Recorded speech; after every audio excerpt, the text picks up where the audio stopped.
Hello everyone, welcome back to my channel. I hope you all are doing good. Friends, आज हम जो Q card करने जा रहे हैं वो मैंने पहले भी अपलोड किया था, लेकिन जब मैंने अपलोड किया था उसके जो क्यूज़ हैं वो डिफरेंट थे, तो अब मैं सेकंड टाइम अपलोड कर रही हूँ।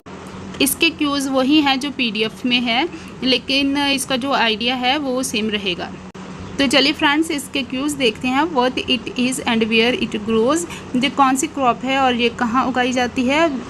How you became familiar with it, और इस क्रॉप के साथ आप कैसे फेमिलियर हुए थे। व्हाट यू लाइक और डिसलाइक अबाउट इट, और इसके बारे में क्या आप लाइक करते हो क्या डिसलाइक करते हो। And explain why this is important for your country, और अपने रीज़न बताने हैं कि ये क्रॉप आपकी कंट्री के लिए क्यों इम्पॉर्टेंट है। तो चलिए फ्रेंड्स, वीडियो करते हैं start. While India is a versatile country, different type of crops are grown here such as wheat, maize, cotton, sugarcane and so on. India एक versatile country है, यहाँ कई प्रकार की फसलें उगाई जाती हैं, तो जिनके नाम मैंने बता दिए हैं। I reckon all the crops are useful in some way or the other, मुझे लगता है कि हर एक क्रॉप किसी न किसी रूप के लिए हमारे लिए यूज़फुल है। However the one I like to mention here is paddy rice crop, और जिस क्रॉप को मैं यहाँ मेंशन करने जा रही हूँ वो है दान की फसल, जिसे हम राइस क्रॉप भी बोलते हैं। Although paddy is grown in almost all part of our country, but it is mainly produced in the region West Bengal, Uttar Pradesh, Andhra Pradesh and Punjab. हालांकि पैडी हमारी कंट्री के सभी part में उगाई जाती है, लेकिन इसके जो मेन रीज़न है वो वेस्ट बंगाल, उत्तर प्रदेश, आंध्र प्रदेश और पंजाब है। Moreover this crop grows well in fertile land where plenty of water is available, और ये क्रॉप एक फर्टाइल लैंड में होती है, तो जिसमें जहाँ बहुत सारे पानी की सप्लाई होती है। Most importantly it requires a hot and humid climate, और इस फसल के लिए हॉट और हमिड क्लाइमेट की ज़रूरत पड़ती है। I came to know about paddy crop since my childhood. Actually, I hail from countryside, so it is quite natural for me to see paddy plants. Besides, I got all the ins and outs of this crop from my father because he is a farmer. मुझे बचपन में ही paddy crop के बारे में पता चला।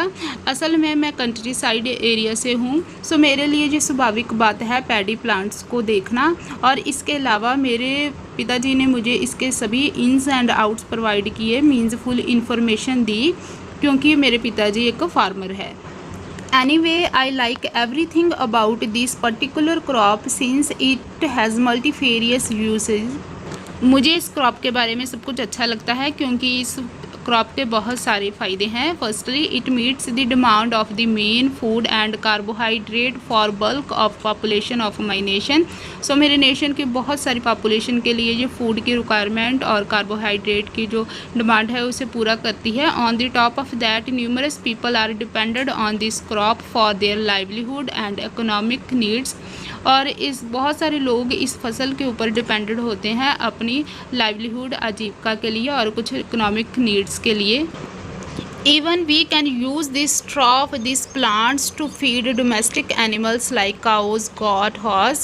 So इस plant के हम स्ट्रॉ को यूज़ कर सकते हैं डोमेस्टिक एनिमल्स को फीड देने के लिए। Moreover we can also cook food from the fire produce by dry straw. So dry straw से फायर प्रोड्यूस कर हम फूड भी कुक कर सकते हैं। Furthermore, our economy depends largely on the successful production of rice. So rice की successful production पर हमारे कंट्री की इकोनॉमी भी डिपेंड करती है। For all this reasons in our country this crop is very significant crop which we cultivate and I like it hugely. इन सभी कारणों की वजह से ये क्रॉप हमारी कंट्री की एक इम्पॉर्टेंट क्रॉप है जो हम उगाते हैं, और मैं इसे ह्यूजली लाइक करती हूँ। सो फ्रेंड्स, ये था आज का क्यू कार्ड, और अगर आप मेरे चैनल पर नए हैं तो चैनल को सब्सक्राइब जरूर करना, और चैनल पर playlist May to August 2022 latest cue card वो भी आप ज़रूर देखना, और उनमें से अगर आपने कोई वीडियो मिस की है तो वो भी ज़रूर देखना। चलिए फ्रेंड्स, मिलती हूँ फिर एक नई वीडियो के साथ। Till then bye bye, take care.